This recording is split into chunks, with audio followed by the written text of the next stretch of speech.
In this video, we're going to take a look at the Breville Bambino espresso maker. This is a great countertop unit that has a water tank on the back of it, and you're able to easily attach your portafilter to the top of it to make a nice cup. You also have the milk frothing wand on it as well for steaming milk, and it can even put hot water out of it as well if you want to make an Americano. This has both a single shot and a double shot espresso button on it. In the box, you get a couple different basket sizes, so you get the dual wall as well as the single wall, and you get both single shot and double shot, and you also get the pitcher for frothing milk in as well. It uses a 54 millimeter portafilter, and in the box the tamper is also included, so that's going to do a great job at getting you started making excellent espresso.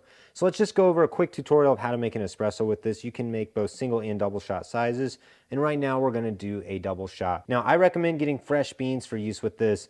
It does not really taste very good if you use non-fresh beans, and you're definitely going to want a great grinder for use with this as well. I personally have the Breville Smart Grind Pro. Works fantastic. So on your grinder, you're going to want it to be a very fine setting on the Smart Grind Pro. I typically go for about 6 on the grind side. Then take your portafilter, make sure it's got the correct basket inserted. Then you just put it in the bottom. Then insert it into the cradle, and when you press in on this one, it'll go ahead and start grinding the coffee. Then once you grind your coffee, take your tamper, and you want to get a nice level base on it. So use a good amount of pressure, and some coffee's always going to fall off of this. So press nice and firm. We want to get a nice even base. I'm going to do a second press and just try to level it out a little bit. So then take the portafilter we just filled, and you want to attach it. Start with it to the left and just lock it into place.